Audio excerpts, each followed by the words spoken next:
Let us, students, we have discussed the essential aspects of life. Now I am going to start today the one essential aspects of life, that is organism reproduce. Organism reproduction. Here we have to understand what is the meaning of reproduction. I have written here one sentence: like begets like. This is the complete definition, meaningful definition of reproduction. Like begets like. I want to clarify this sentence by giving an example. Actually, the example is the baby of cow resemble with the cow. The baby of maize plant resemble with the maize plant. Reproduction is the outstanding characteristics of living organism. Reproduction is the outstanding characteristics of living organism. So in case of reproduction, the individual produces similar type of offspring or own kind of offspring. So I can say, we can define reproduction. It is the outstanding characteristics of organism in which there is production of similar kind of offspring that we call reproduction. In reproduction, organism may reproduce by a sexual method, and vegetative propagation. Now I want to little bit discuss about asexual, sexual and vegetative propagation. What is asexual method? The type of reproduction in which fertilization doesn't take place, that we call asexual reproduction. Now the question can arise in your mind: what is fertilization? Fertilization means the fusion between male and female gamete. So in case of asexual reproduction, there will be no fertilization. That's why it is called asexual reproduction. In case of sexual reproduction, the type of reproduction in which fertilization takes place, that we call sexual reproduction. So now you have understood the meaning of asexual reproduction and sexual reproduction. Now I want to proceed vegetative propagation. Let me clear. You have to understand what is the meaning of vegetative propagation. Actually, in the case of plant, vegetative propagation takes place. In case of certain plants, vegetative propagation takes place. Vegetative propagation, in case of higher plant, there are two types of body part. One is called the vegetative part and another is called the reproductive part. In case of higher plant, flower is the reproductive part, and root, stem and leaves, these are the examples of vegetative parts of plant body. So if the plant reproduces with the help of root, stem and leaves, that we call vegetative propagation. Now you have to understand there are two types of vegetative propagation. Vegetative propagation, natural method of vegetative propagation and artificial method of vegetative propagation. Natural method of vegetative propagation, it is of three types: vegetative propagation by root, vegetative propagation by stem and vegetative propagation by leaves. So in case of vegetative propagation by root, you can see sweet potato, gladiolus, dahlia. This plant reproduce by the vegetative propagation by root. In the case of stem, the vegetative propagation by stem, in this ginger, onion, garlic, kana, turmeric. You can take the lots of examples. All these plants reproduces by vegetative propagation by stem and leaves.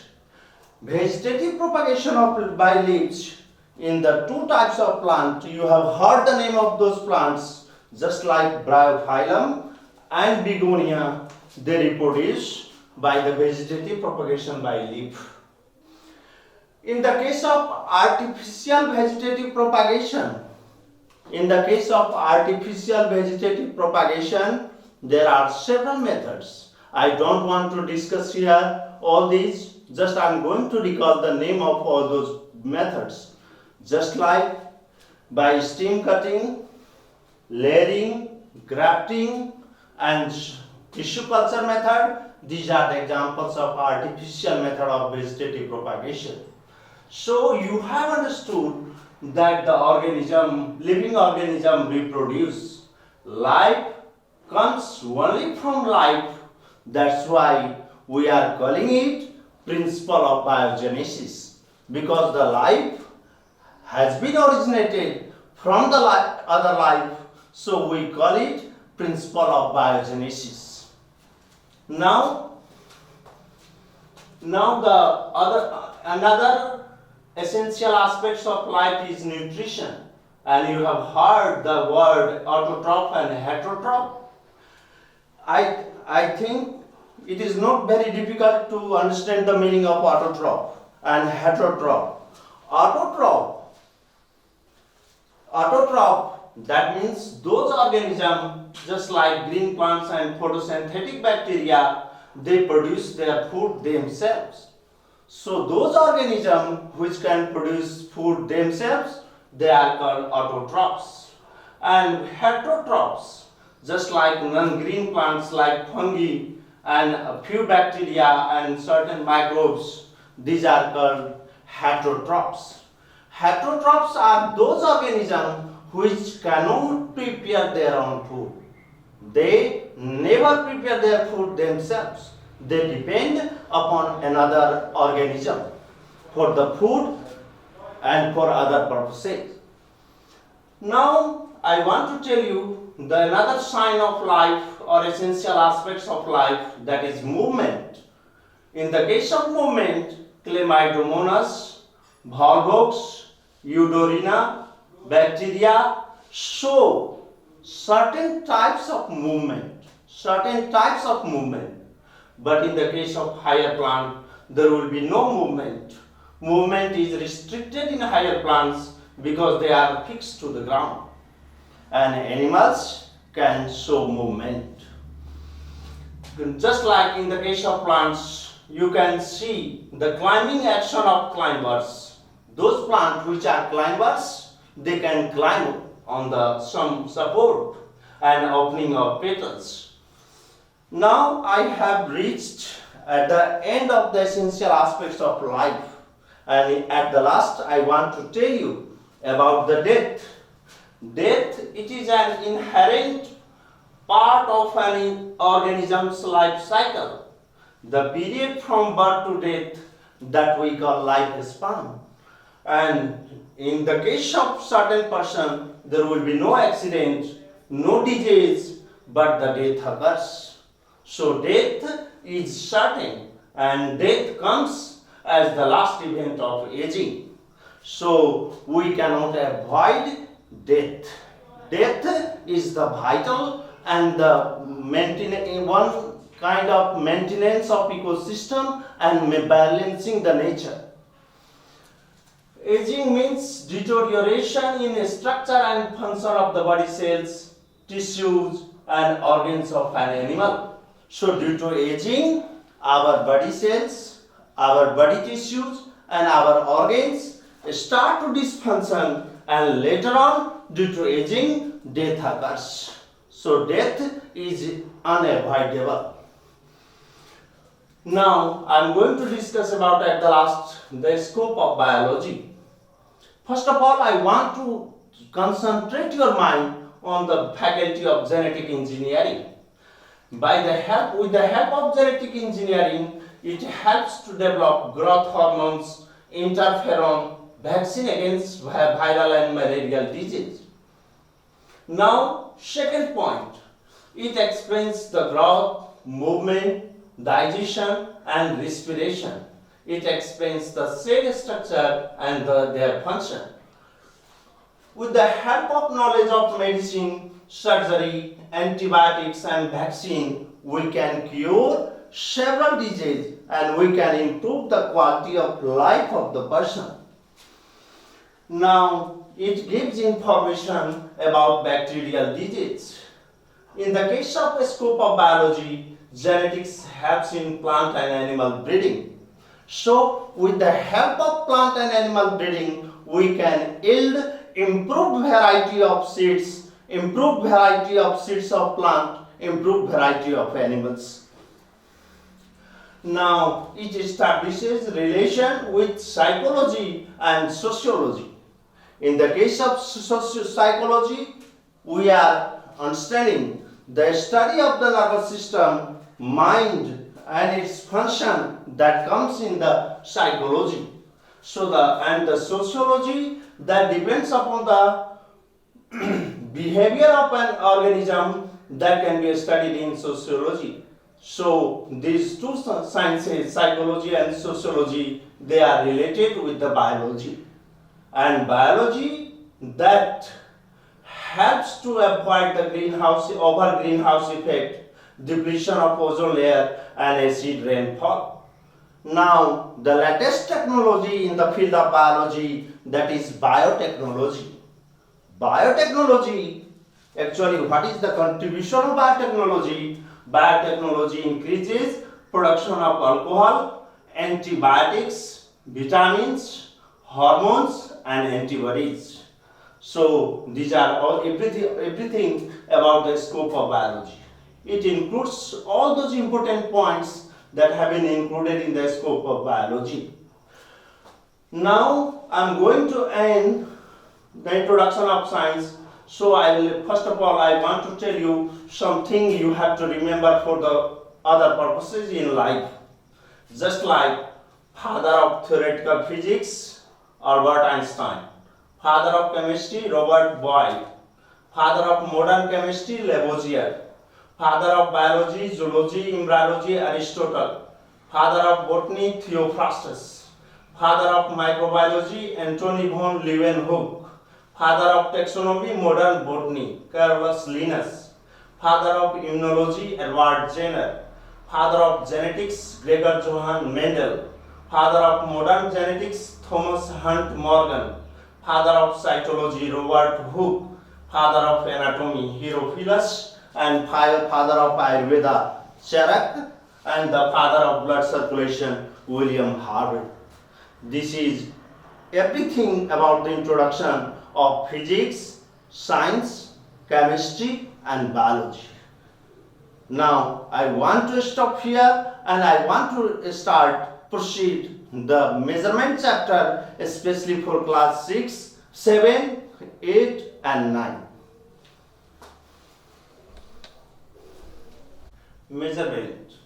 Actually, this topic is given in physics in the class 6, 7, 8, and 9. I will include all those things that have been given in your syllabus and beyond syllabus. I will discuss all the vital aspects in briefly.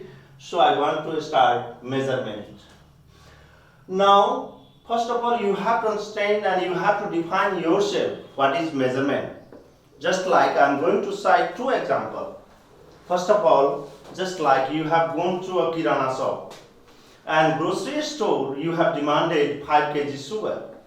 So the shopkeeper keep sugar, that is unknown quantity sugar, in the one pan, and on the another pan he will keep the 5 kg drug. And so he will compare the sugar with the known standard quantity. So, and another example, you have gone to any cloth market, in any shop of the market, and you are demanding you want to purchase the cloth, and you have told that I need the 2 meter cloth. So what the shopkeeper will do? Shopkeeper will take the cloth and compare with the meter scale or meter rod, and then he will give the twice of 1 meter and he will give you the 2 meter cloth. So what actually we are doing? We are doing comparison. Comparison a known quantity with a known quantity. So now the definition is process of comparison between a known quantity and known standard quantity is called measurement. Actually, in the both of example, you have heard that the unknown quantity like sugar and cloth, they have been compared with the another known and standard quantity. So comparison of unknown and known standard quantity, that we call measurement. Now the importance of measurement. Whether we are going to buy or sell anything, we have to measure that object. Then only we can buy or sell. So in case of buying and selling, measurement is necessary. Now it helps to perform experiment in the laboratory. In the laboratory, when we are going to do any experiment, there is need of measurement. And science is the measurement, exact measurement of physical quantity. So in the laboratory also, to perform experiment, measurement is necessary. Now it helps to prescribe the dose of medicine. Dose of medicine. Actually, the doctors also interested in giving the dose of medicine. So to understand the dose of medicine, we need measurement. Now it helps to carry out activities of our daily life. Just like in the morning, you are given to drink the tea, or tea that have been made up of tea dust, milk, sugar. So there is approximate measurement that have been done by your mother. So there is also measurement. We need measurement to perform the activities of daily life. It brings uniformity in the national and international market. Just like 1 kg in Japan, 1 kg in Japan, 1 kg in America, 1 kg in India, that must be equal. That 1 kg in Nepal, that must be equal. Now physical quantity. So it is better to understand the physical quantity. We have to understand what you mean by physical quantity. Each and every substance has physical property. When we are going to quantify the amount of physical property, then we call it physical quantity. That means the physical properties of the substance that can be measured directly or indirectly, that we call physical quantity. So mass may be the physical property of substance, length is the physical property of substance, volume is the physical property of substance, density is the physical property of substance. So the physical property that can be measured directly or indirectly, that we call physical quantity. Just like mass, length, time, temperature are examples of physical quantity. Now non-physical quantity, the things which cannot be measured. Those things which cannot be measured, that we call non-physical quantity. Just like I am going to cite 3 examples in this regard. Your friend is telling, I am very happy today. Can you measure the happiness of your friend? Your friend is telling, I am very sad today. Can you measure the sadness of your friend? Your friend is very kind to you. Can you measure the kindness of your friend? So these things are non-physical quantity that cannot be measured. Now, the happiness, sadness and kindness cannot be measured. So these are the non-physical quantity. Now the types of physical quantity. The physical quantity which do not depend upon any other physical quantity, that we call fundamental quantity. there are 7 fundamental quantity: length, mass, time, temperature, electric current, luminous intensity, and amount of substance. Now, derived quantity, the physical quantity which need or which depend upon the 2 or more than 2 fundamental physical quantity for their expression, that we call derived quantity. Just like area, volume, speed, velocity, density, force, acceleration, pressure, work, power, etc. are examples of derived quantity. So let us see.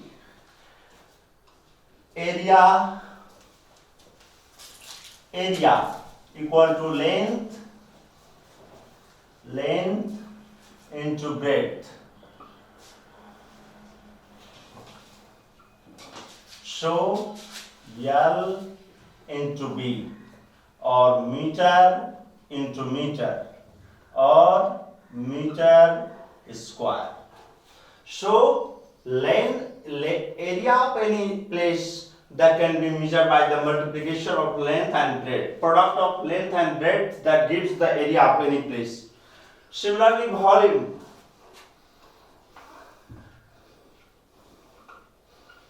Volume that can be measured by L into B into H. So the unit of length is meter, that of breadth that is meter, and that of height or thickness that is meter. So meter cube, cubic meter. It is better to read as cubic meter and square meter. So the unit of area that may be read as square meter. Never read it as meter square. It is better to read as square meter, and unit of volume that is cubic meter. Now speed that can also be calculated. Speed that can also be calculated distance by time. Distance by time. So distance, the unit of distance will be meter and the time second. So it can be also read as meter per second. Now similarly you can derive for the formula for velocity, density, force, acceleration, pressure, and work power. All these are examples of derived quantity. Now the unit, the thing by which physical quantity can be identified, is called unit. Now let us see. I have written 7. What is the meaning of 7? 7 indicates purely a number. If I will write 7 kg, it will indicate the mass of substance. If I will write 7 meter, it will indicate the length of an object. And if we write 7 second, it will denote the time period of an event. So what you have observed?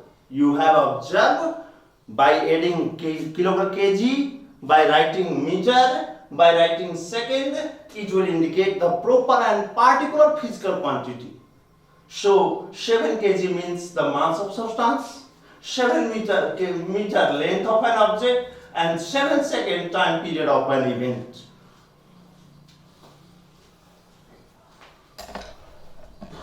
Okay, today I have finished the introduction of science, physics, chemistry, biology, and I have started measurement as a new chapter, and that have been in the grid in your syllabus, and that is beneficial for the class 6, 7, 8, 9. I will proceed the measurement chapter in the detail.